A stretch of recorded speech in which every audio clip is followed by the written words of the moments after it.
welcome back, guys. Bit of a different video this time. This time is kind of story time.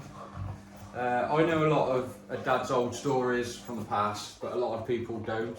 And it's nice to kind of share them. And I always like listening to other people's journeys and into cars and stuff like that. So I basically thought I'd do one of Dad. And we got the dogs attacking us as well, but that's fine. We're at Dad's house, as you can see, with a V8 Focus in the background, and going from there. So basically, I'm going to start off with what got you into cars. What was your first journey, almost? I'm going back a long time. I think I was probably about 10, 11 when I started delivering newspapers, and in that paper round there was American magazines going out with American cars in them, so that's what really started me off. Right, into American cars, or any sort of cars for that matter. So was you interested in American cars before anything else, really? Yeah, I think that came first, definitely. Yeah. Because it was easy peasy to look at a magazine and stick them up on your wall, you know what I mean? You couldn't own one because you was too young, but it's look and admire, really. So what was kind of the first cars? I mean, well, you were born in what, 42? Yeah. So you were 10. So you would have been 52ish. So is there anything you remember of what kind of inspired you into what you liked first? Yeah, I mean, it was like hot rods were coming into the scene. There wasn't many hot rods around, but we used to make up what we had. I mean, I remember having an A40 pickup, 1915, took the back off. Oh yeah. And just put a couple of mud guards on the back and some sand cement on the back to keep it down, and away we went. That was a hot rod. to balance it out, like. The one car that did stick to mind that I tried to make into a hot rod, I couldn't really afford to do, was a 1948 Austin 16, which I took the front rear mud guards off or cut them down really, not so much take them off. Took the back bumpers off, took the engine sides off.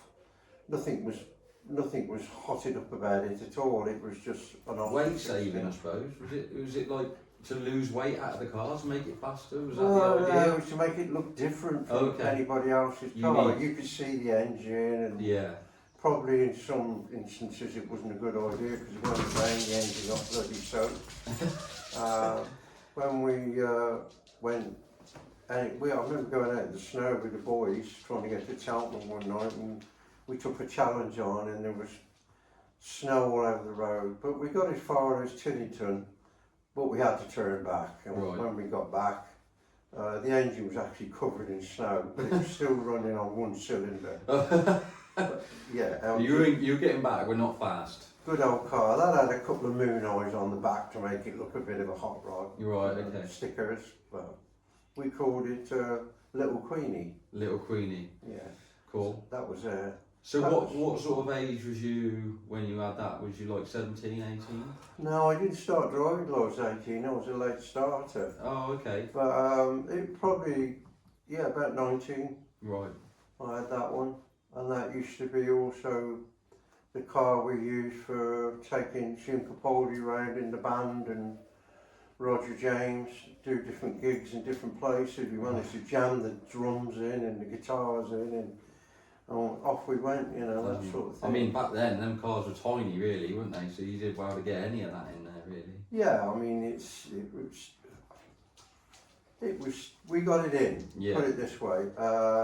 You were probably wearing. Don't ask me out. But we got it in, and we managed to get to the gigs, and that was my job to get us there and back. That was all, you know, and that was my sole job. Yeah.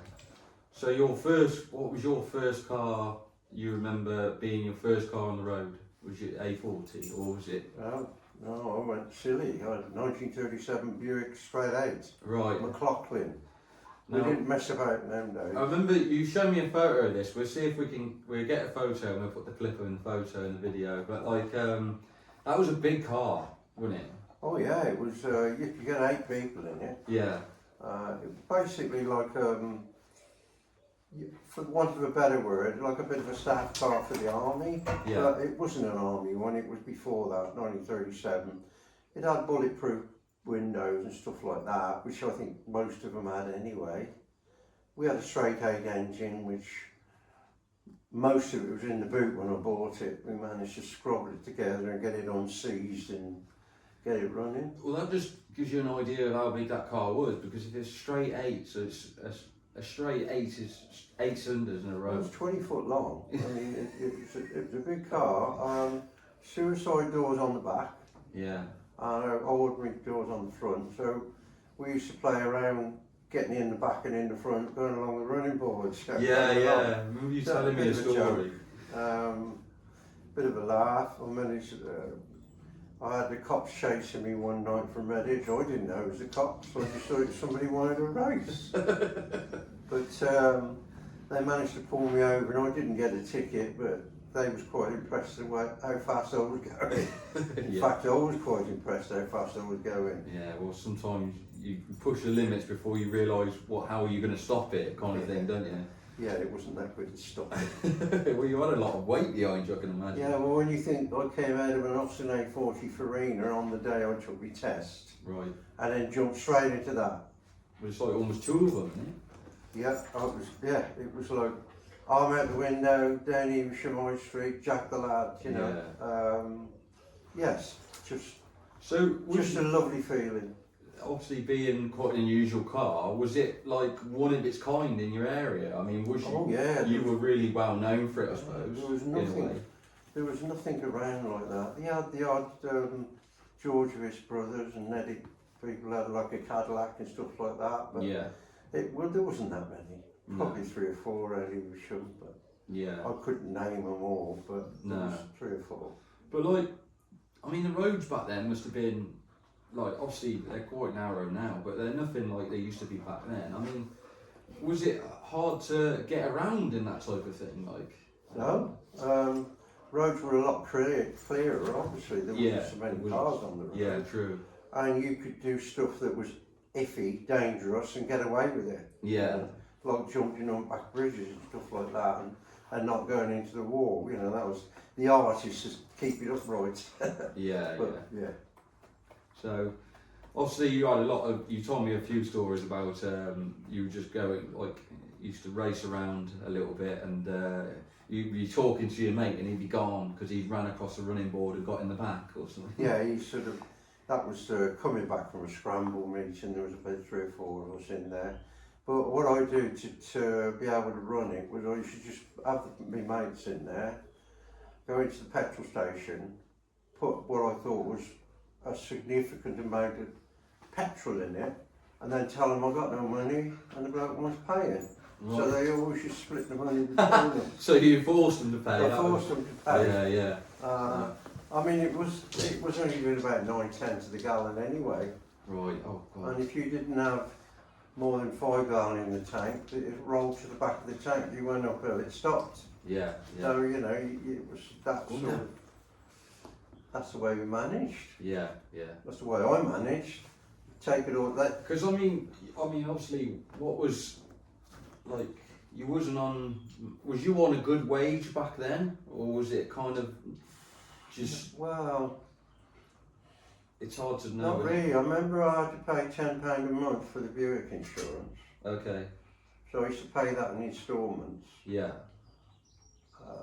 The wages wise, I was probably getting 6 or 7 quid, 8 quid maybe, something like that. Not an hour. No. A week. A week, yeah. But it went up a bit, and as it went up, I got a better chance to put some petrol in it. Just to get you about. I mean, it must have been hard because obviously being into cars, you obviously want to drive around a lot and catch up with your mates and stuff. You must have been spending a lot of money on fuel. Yeah. As I say, the boys did pay for a lot of it, and when we did with the Austin 16, everybody used to come when we used to chip in and keep it going that way. Yeah. As I say, the Buick was the first one, the Austin 16 was another one. I did have a really immaculate Standard Vanguard at one time. Oh yeah, they're quite a pretty car, aren't they? It was Mark II 55 or 56. So is that the one that looks a bit like, I suppose if It's you... a bit borno front Oh, right, yeah. and a chopped off back. The early one was what they call a beetle back. Oh, okay. This is the next one. Yeah. Oh, the two. And a Zodiac. Yeah. That was pretty good. That was pretty good, Nick. What sort of, so Zodiac, so would that Mark be... 1. Mark 1 Zodiac. Mark 1 Zodiac, yeah, straight 6. Nothing special on it. I had to sell it in the end, and I needed some money to move to London, stuff like that. So was that column change or floor change? Come on down, Rusty. Column change. Was it like manual, 3 on the tree, or? Yeah, 3 on the tree. The Buick was on the floor. The Austin 16 was on the floor. That was the only one on 3 on the tree. Yeah, yeah.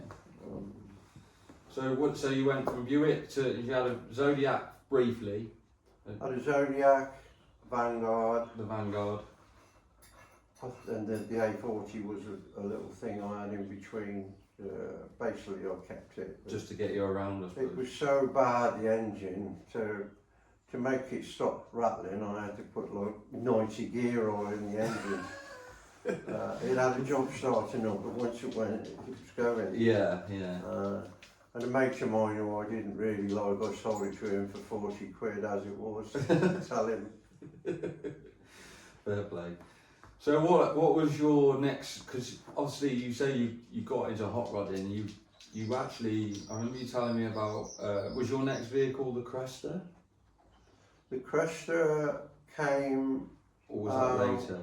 That was a lot later. That was a lot later. After I got married, because the idea was I had to sell the Vanguard. I think it was the Vanguard I had to sell to go and move to London when I was 21. Yeah. To have enough money to move in with the other boys. 4 of us was going down there.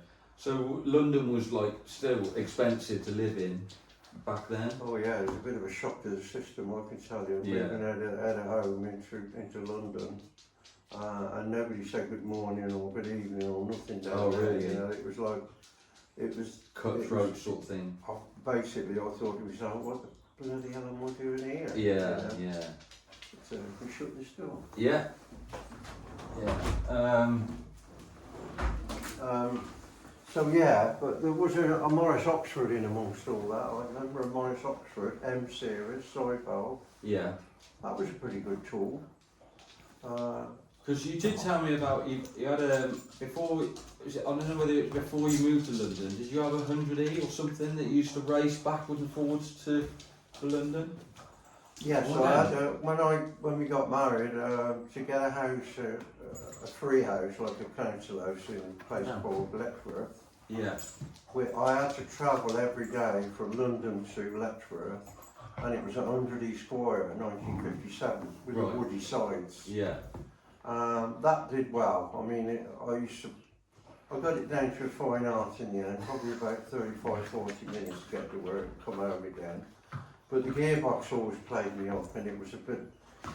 In the end, I was coming back every other day and taking the gearbox out and putting new bushes in that and putting it back together. Yeah. So it was like it might as well have been on wing nuts, you know what I mean? But it kept going, it kept us going, and I had that for a couple of years. That was a good piece of kit. Because I remember you saying to me, like, you were taking corners like that you wouldn't believe you would take in 100E, you know, or a Squire. Yeah. And you managed to get round them. When you were younger though, you take more chances, wouldn't you? Yeah. And with me, it was, I can remember Jim saying about when we used to go to gigs, this is before I went to London, saying that, go on, switch your headlights off in the middle of the night and come back from a gig and see if you can find your way. And he used to call me the cat. Right. Because I used to do that. But this day and age you wouldn't do it, it wouldn't be the right thing to do. But no. don't forget, there wasn't that many cars around. No, that's what I mean. So midnight coming from the Cotswolds, there'd probably be only you wouldn't see another car. Right. So it wasn't that dangerous, but you could finish up in a field if you wasn't careful. But it was a bit of fun. You know? Yeah. Okay.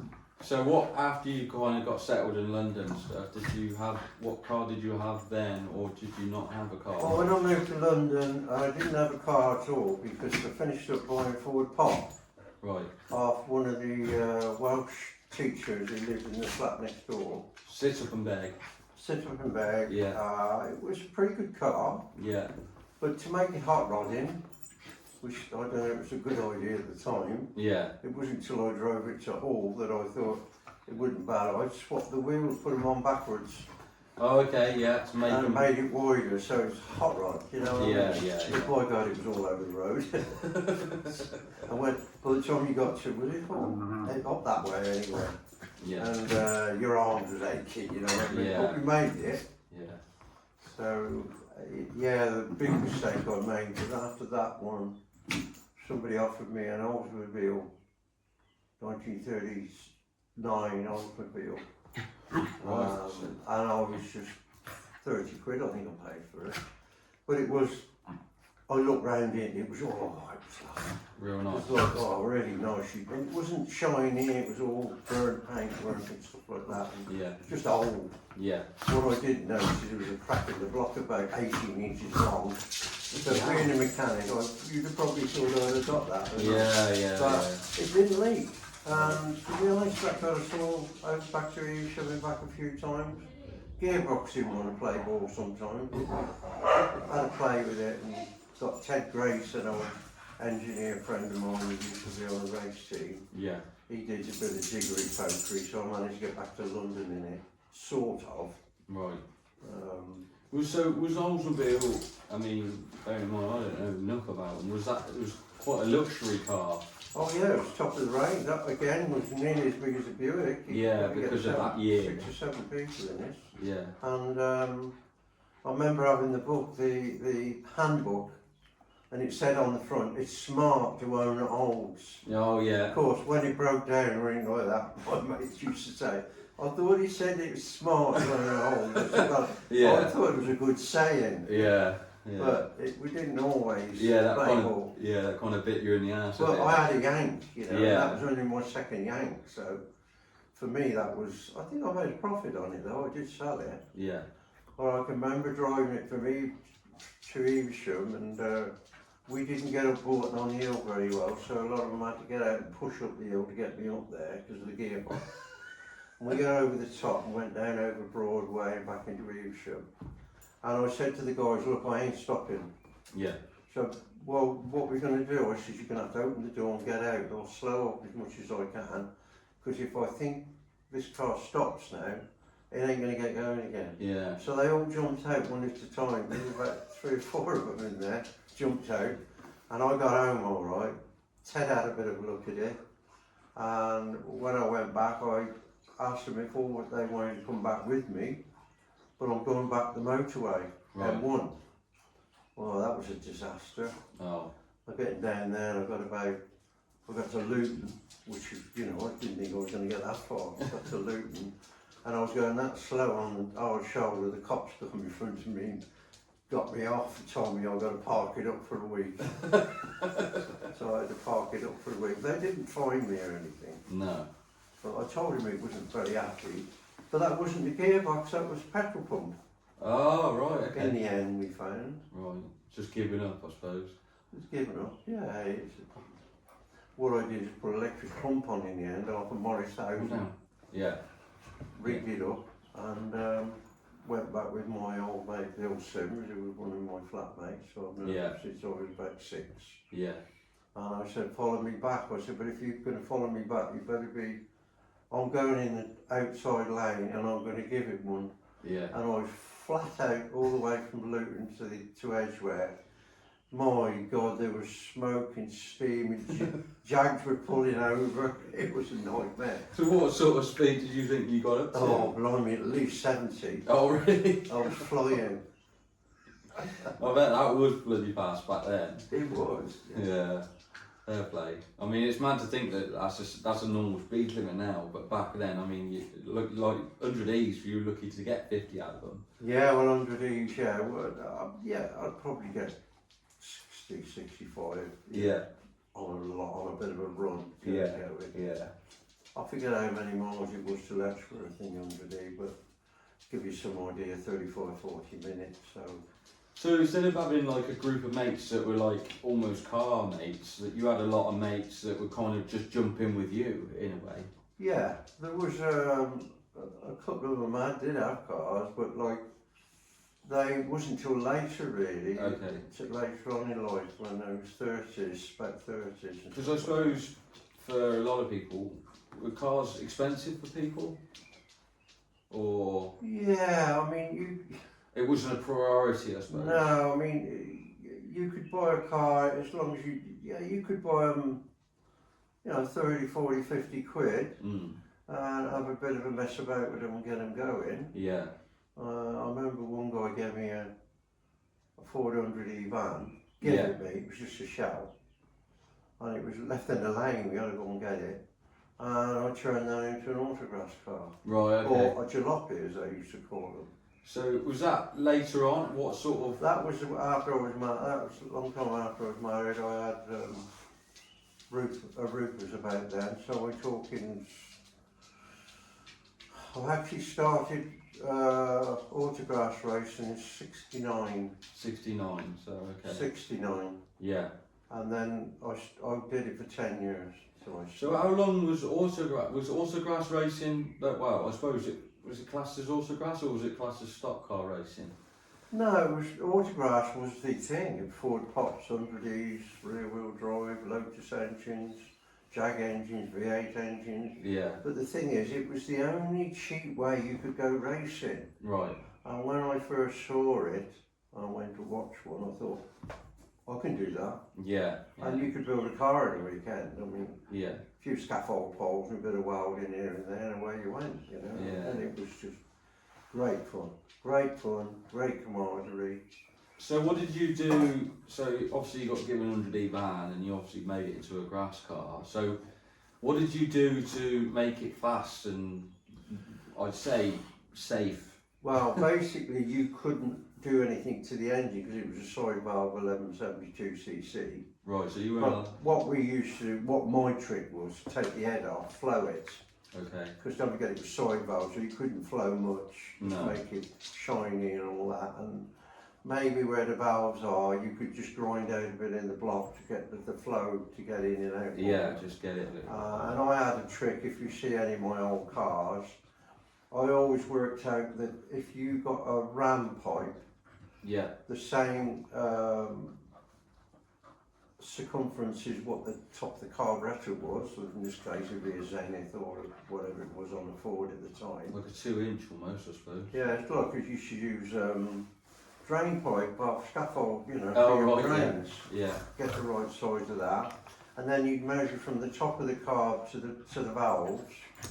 I can't remember how long it was now, it was probably about 13, 14 inches. Right. So if you see any of my cars, you'll just see a piece of drain pipe sticking out of the bonnet. Right. And that was my tuning.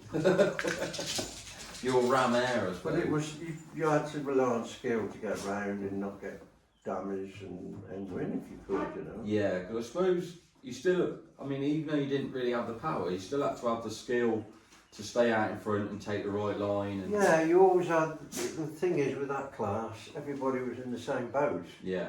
So it wasn't so much how fast you were going, it was how skillful you were. Yeah. At missing them and, getting close to them and tuck it in when they went wide on the bend, you was half inch away from the bumper and you went up the inside. Yeah, you know what I mean? So it was using your skill. Yeah. Using your skill. We had one guy who did cheat, and he was a lot faster than us because nobody ever checked the engine. Right. Why, I'll never know, but he didn't always win. We used to block him off, so he couldn't get past us anyway. Because I suppose you still had rear view mirrors so you could see him come in or... Well, no, I didn't, because I preferred with a van, it's like wearing blinkers on a horse. I ain't got a clue what's alongside me. Right, yeah, And yeah. I wasn't worried, I'm just worrying what's in front of me. Yeah, you're doing your own thing. Yeah. I think. Yeah. Oh, cool. You needed, we'd race in the rain, in the stuff, race in snow, I've raced in mud, come out looking like like you've just gone through a mud bath. Yeah, yeah. But it was fun, it was cheap, and it was to say great friends. So what? So did you? How long did you do Autograss in for? And what cars did you run? Oh, right, I had 69 to 79, so I finished up, I had 300Es. Yeah. I never raced a Ford Pop, nobody asked me to. Somebody asked me to race their Jaguar rear wheel drive car, you know, what they call a Class 8, I think it was called there. Right, okay. And that was a pretty fast car, but there was a reason they did ask me to drive, but they didn't tell me what it was. Oh. The idea was that I could drive this car, and they asked me to, and I was chuffed. Yeah, I'll drive anything. Yeah. And basically, two guys who were the leading guys were after me. Right. Not knowing it was me in there and not the guy who owned the car. Oh. So I took a bit of a battering. Yeah. Because I wondered what was going on. I didn't know till I got back. Right. But I've managed to get second place. Right, still. In that one. And then another guy called Pete Ross, a stock car driver, asked me to drive his V8 Ford. It was a Mercury engine, and that was a stock car. So was that your first experience with a V8, I suppose, as such? Basically, yeah, it probably was the first experience with a V8. Yeah. So I bet that was quite a big thing, really. I mean, well, to come from stock car racing, which is like pretty flat, and to go into a field and yeah. you got lawns and bumps and stuff, it was an handful. Yeah. It was an handful. But he said, would you reckon it'd suit the job? And I said, you'd have to put a seat in it for a start, because I'm sliding from one side to the other side. Was it like a bench seat then? Yeah, it was like a God. bench seat. There was only a modern like you got now. And I said, you've got to get a seat in it. And I think that was the only time I raced it. I think I finished third in that after destroying one. It was a small car, rear engine small car, open wheeler. Yeah. He come in front of me and he hit my front wheel and that was it. He was gone. He was rolling that way, way. There was legs, arms, wheels all over the place. I thought I'd killed him. Really? But he jumped in front of me, so yeah. self-inflicted. Yeah. So he was all right. He was all right. So did you have quite a lot of rivalry as such? Was there? Oh yeah, we had. There was people always trying to beat you. I mean, there was a couple of guys always picking on me. And in the end, I put scaffold poles around the front of the car and along the side, which you're allowed to do in the front, and they were bouncing off them, you know. But I just said, come and help yourself. Yeah, so, yeah, that was good times. Well, the other cars I drove were Ford Anglia Saloon. I was trying to show a guy how to get around the bend without too much modification. Yeah. And I drove it. It's literally, I put it on blocks of wood at the back. So angular as in 100E? 100, yeah, 105E. Yeah, oh, 105E. Yeah. Right. And that was good fun. I raced at the one time. Yeah. And there's no way this guy was going to handle it, because every time he went out, he went over. Yeah, oh. Because I mean, from the 100E to the 105E, I suppose the 105E was quite a far more advanced car.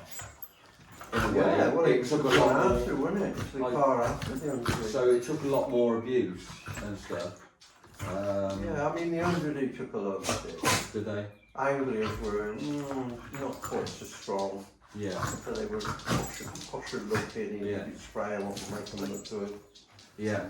The one I thoroughly enjoyed racing was a rear engine Lotus twin cam. Oh right. That was a sheer joy to drive.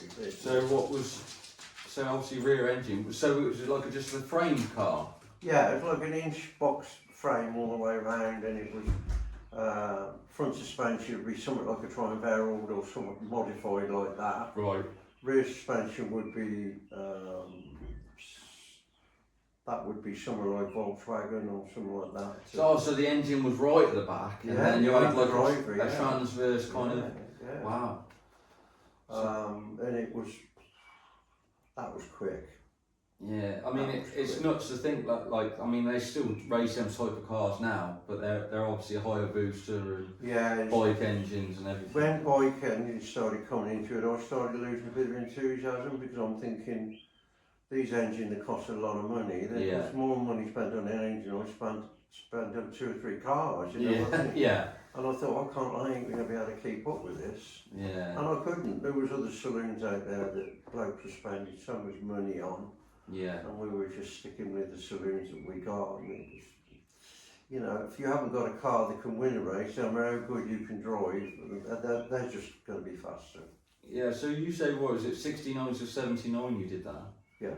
So, so in that time, obviously escorts were coming out. I bet, like, Yeah, escorts were racing. and I bet escorts were almost like not wiping up, but I bet they did well, didn't they?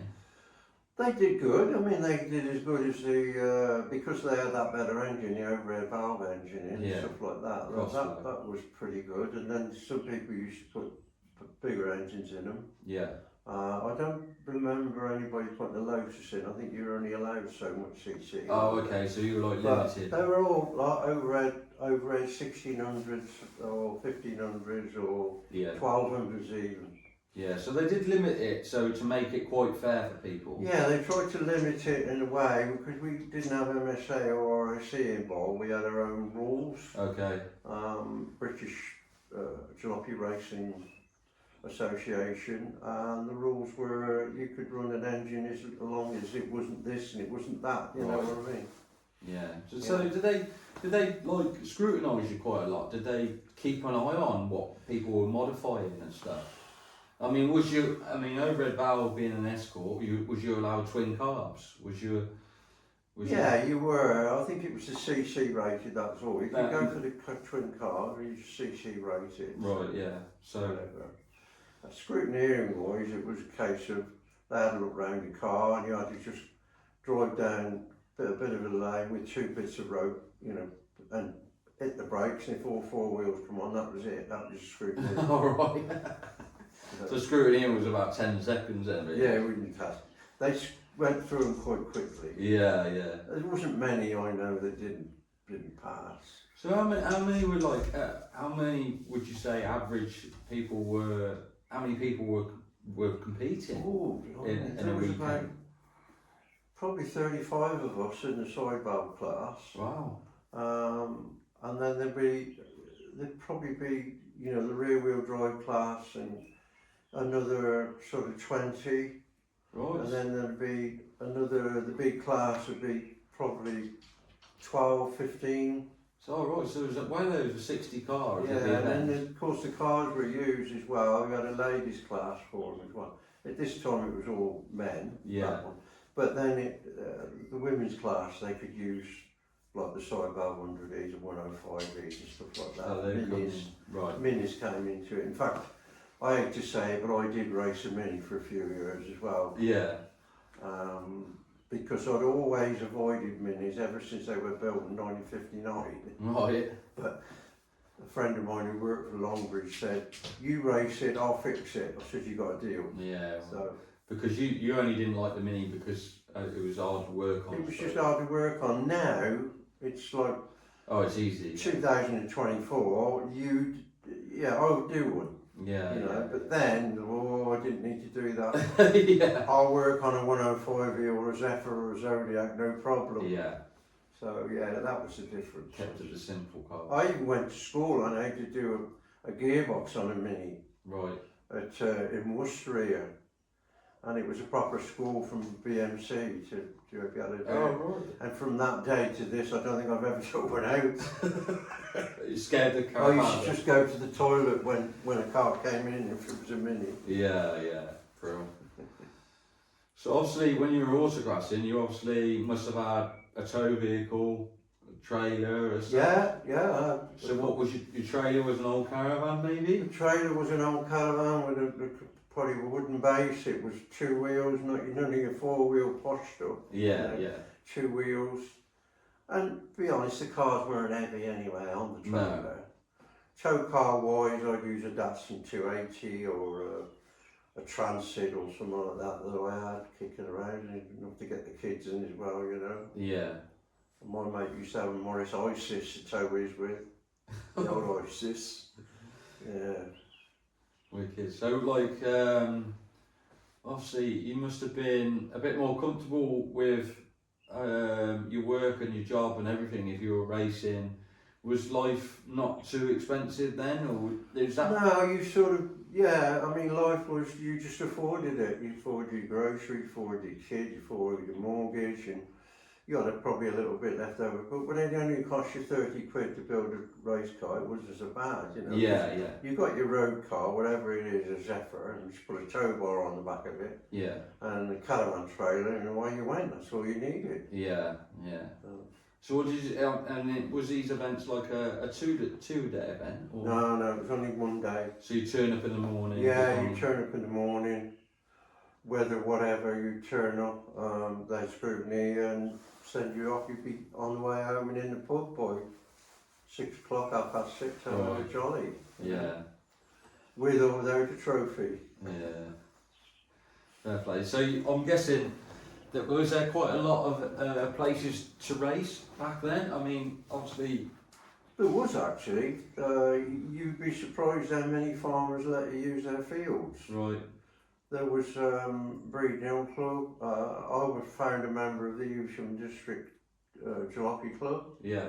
So there was 2 or 3 fields. We used Sedgeborough.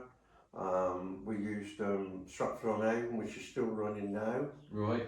I forget what it's called, Doddington Park, I think it's called. And then I've actually raced on Long Miles at Airfield. Right. We had a track on there. But there was like Welsh teams as well. There was Welsh teams. There was Glamorgan and Tenby, and there was you could go on holiday and race, you know. Yeah, because I suppose there's a lot of Welsh racing now, isn't there? It's still, what do you call it? Now it's the posh name, Autograss race. Autograss, yeah. But and you can actually go all over the country, Europe, Yorkshire, Scotland, down south, wherever. You could always find a racetrack for a jalopy or Autograss. So did they pay the farmers to use their fields? Yeah. Oh, yeah. they did? It was like a hired thing? Yeah, it was very rare that the farmers wouldn't take any money, but then they wasn't doing anything else with the field. No, okay. There was a case of sheep had to be moved out first. Yeah. And then we had to erect the tracks. It wasn't a track that was already there. No. I think it is now in Doddington Park, but so it was just grass, and then it kind of became a track because of mud and stuff. yeah, it was that was it. Yeah. We put ropes round all the way round, and it was double with, and then we was made to put double rope in. So if a car hit the first one, You got a it bit didn't of go runoff. through the next one, and then there was a crowd. You know what I mean? So basically, you had to be quick out. Yeah, you had to be But they used to bang in big poles, you know, like towards the end of my race, and I remember they was using sort of pointed telegraph poles. Oh right, so like quite big. Pushed in with a JCB. Oh god. And I tell you, if you hit one of them, you knew about it. Yeah, because they'd probably sink them right down. I mean, if you just got to miss them basically to race, that's all. But the track was, I think it was quarter of a mile or something. Yeah. Well, 440, something like that. So obviously you were part of was it Evesham Jalopy Club? Evesham and District Jalopy Club. Yeah. So did you have like a team name or anything like that, or? No, you had numbers. I mean, I was E18D, Yeah. Evesham and District. But there was not so much name. You could put a name on the car if you wanted to, but it wasn't like drag racing where you put a name on the car. It wasn't like that. It wasn't like a statement kind You of had people that had, there was a car, I remember it was a rear engine Jag, it was called Sounds of Music. Right. And the guy sat right at the front. Right. The engine was at the back, and the kids loved it. Kids were making models of it. I think it was a Gloucester car. Right.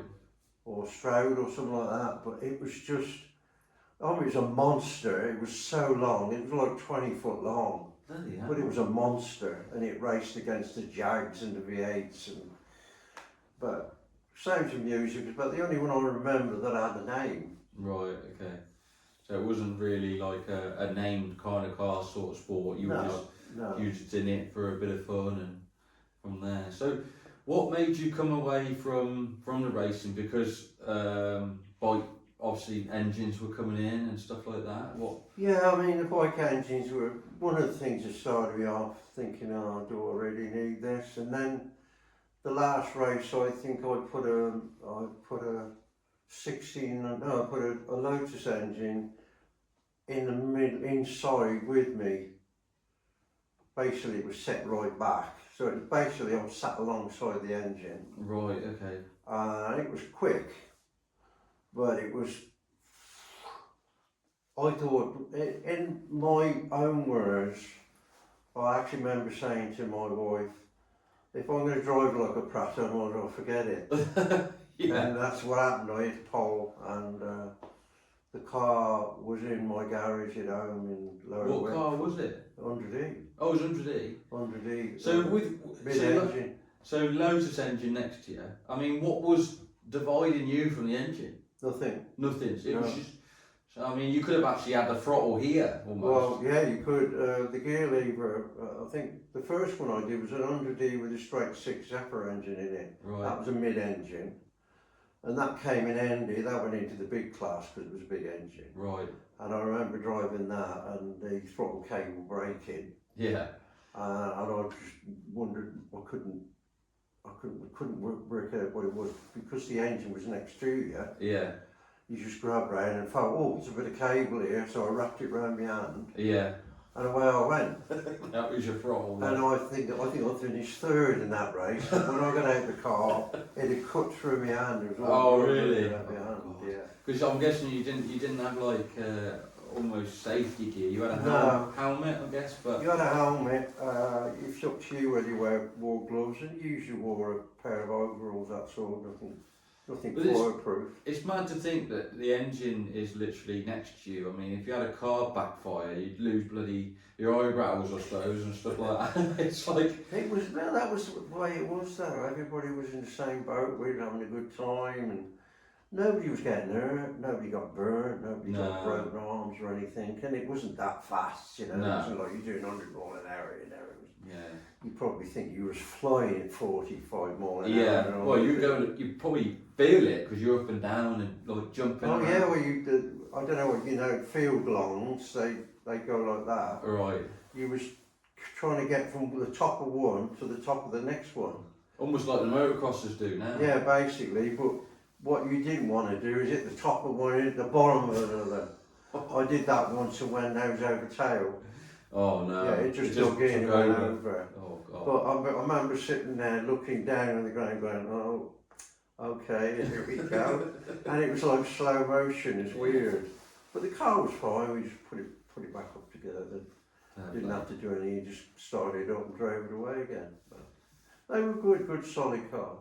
So you basically come away from it just because the cars and engines were advancing. Yeah, it was getting out of hand, and I think this would be 1979, 80. I sort of went back, family sort of orientated in work. Yeah.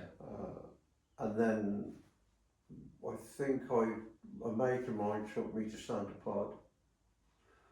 I think it was Chris Davis, and I can remember getting there. So what would I be then? What year? 79, being 1980, about 19. No, it'd probably be in the 70s he took me when I was still racing. Yeah. Autograss. And I remember hearing this sound of a V8, and it was a big, in the end I found out it was called Megalomania. Right. It was an MGB. Okay. With a big block V8 in it, and it was just awesome to see it, you know. And then you had Huxley, the pickup, which was another V8, and cars like that with doors, you know, sort of thing. So how did you hear about Santa Pod? Did you? I mean, it was. That was word of mouth through the lads saying they'd been. You got to go, Brian. You got to go. Oh, really? And in the end, I did, and I was well impressed. Yeah. Even then, there was Priddles and people racing that I can't remember the names now, but the top racers at the time were racing stuff over there. Yeah. So I think it was 70s that when Don Garlis and that come over, but for some reason I didn't go to see it. No. I didn't go. Yeah. I don't know why. If I think about it, probably just never told or never thought about it. Yeah. Well, I mean, it wasn't. I guess it wasn't the type of thing that was advertised as well as stuff is now. Like, no, I mean word of mouth basically. So I know you had obviously you had telly and everything, but do you have advertise? Did they advertise on the telly back then? No, nothing like that. No, it was all posters or in the local paper. Yeah, so it wasn't as If you were lucky, you had a write up in the local paper. Right. Okay. Yeah. So, and then is that what kind of sparked the bug for having a go yourself? Yeah, I went. Or did it look kind of... I thought, well, I've got to be doing something. I can't just sit around reading a newspaper and want to tell you. I thought I've got to build some sort of car. Yeah. And I was at Anwick Road then, Anwick Road Garage. I'd moved out of being mobile and into the garage. And I heard about this Ford Mustang that was up for grabs, literally round the corner. And I thought, well, I'll go and have a look at it, and it was pretty well smashed. The back there side was smashed pretty bad. Right. The guy had come out of the, let's say, pub, if you like, and he was a bit K-lied. Yeah. And he backed it into a 9-inch RSJ at a rate of knots, so it didn't do it a lot of good. So what year was a Mustang? 60? That was a 69. 69. That was a pretty car. Yeah. 300 quid I think I paid him for it. Yeah. So, but did you go racing? Did you race anything before you went to see the Mustang? Did you actually go and go down the track in anything? No. No. No. So you actually went and saw the Mustang and thought, oh, I'm gonna have a play. We'll straighten that out, and we straightened it over time. Yeah. Well, say over time, 2 or 3 months.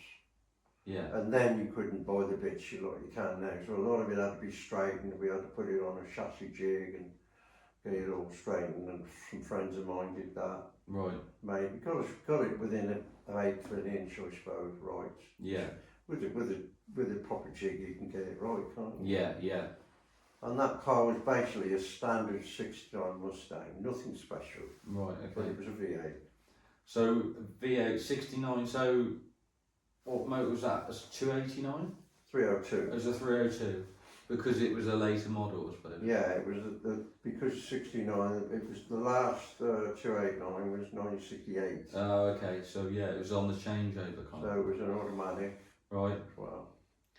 So obviously you got it straight. The car was what, like a turquoise colour. We'll try and find a photo and put it up. Or was it turquoise, or did you paint it like a turquoisey colour? No, I painted it green in the end. Green. Because I managed to get some cheap paint. Okay. Peppermint green it was. Your mum hated it. But Mum likes green. Yeah. But not that green. It was green, and that was the first Can-Do car. Okay.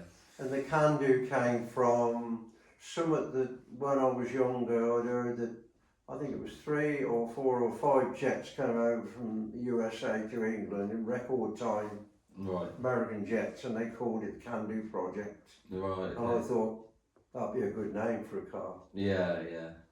Yeah, because I remember you telling me about it, and that's like for the people that don't know, that's what that story where the name came from. That's where the name came from. And then because I mean, Mum was trying to convince you to call it Must Do instead of Can Do. Yeah, Must Do was probably going to be the next one. Yeah, there was going to be a next one. We did have a similar car, which was a Sierra but it never got that name put on it. So Can Do is a special name for that car. But obviously, when you had the Mustang, you were driving the Mustang to the events, weren't you? Yeah, and towing a caravan. You were towing a caravan, yeah. Yeah, I remember we used to take the seats out, the exhaust off, tow bar off, to make it large as we could. Yeah. And we were flying 16 point something seconds. Was it the fastest you ever got out of it? Was 16s, or did you get it? I got it down to 14.35, I think, in the end. No. So you got that was with, a lot of jiggery pokery, not so much tuning the engine. The engine was fine, I never had any trouble with it. We never put any I think we put headers, there was headers on it, but Yeah. there was no special manifold carburetor, it was all as it left the factory. Right, okay.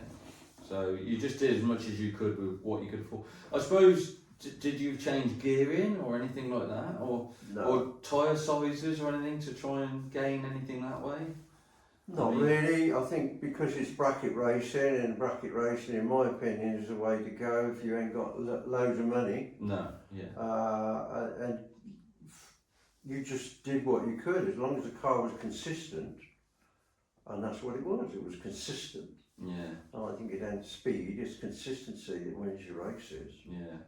I mean, what did you? Obviously, I know the Mustang was smashed up, but I mean, I'd hate to think how much they are now. But what did you pay for it when you bought it? 300. 300 quid.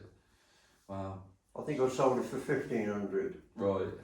And that went on the road, back on the road. It was a road car anyway. Yeah. And the guy probably had it 6 months and totaled it. Oh, he crashed it. You know, them days you wouldn't put it on a jig and straighten it. You totaled it, was thrown away. Yeah. But now you think about what they're worth. I know. Probably 25, 30 grand. Yeah. You wouldn't total it, would you? No. You know, you'd straighten it. No. So obviously that was come across. I mean, did you still, obviously you moved into, the business was obviously flowing well. It was going well, but I kept business away from pleasure. Yeah. I always got the business sorted before I worked on the race cars, autograss cars. Yeah. You do them in the evening, you know, you wouldn't be doing them in the daytime. So obviously you were in your business, Mobile Auto Doctors, for a long time. And did you start, obviously it was mobile to start with, but when you started in a workshop, did you actually start as an American and Japanese car specialist, or was that something you worked into? That was no, I was always interested in American stuff and the way it worked, and got used to doing the odd one or two. Yeah. So I thought, well, and of course the Japanese side of it came because I used to work for a Toyota garage at one time. Yeah. And then I worked for a Mitsubishi garage. Okay. And I worked for Ford. So there was a bit of a mixture in there, and I thought, well, I think let's just advertise it as American and Japanese car specialist. Because, Okay. you know, that was a name, and it just went underneath Mobile Auto Doctors. Yeah. Be honest, whatever come down the drive we would do, it could be a Morris. Yeah, I mean, it was, I know you said, obviously you were into Japanese cars and stuff like that as well, because it was easy to work on, but you were working on anything, weren't you, really? Anything that come down the drive. Yeah. And you'd be surprised what come down that drive. Some right junk, you know. Yeah. But I think there was only a couple of cars that I started to do and then thought, nah, this ain't going to work. So I told the customer to come and fetch it away. Yeah, but you weren't just a mechanic as well, you were almost car sales as well, weren't you? Yeah, we had car sales there, which was not my department. There was Dave Smith used to run it, and then Tony Matthews used to run it. And they made a living selling cars from there, but it wasn't like they didn't come to me to have the cars No. prepped or anything. They always had their own garage before they came to me. So Yeah. it was a way of getting money in and paying the rent.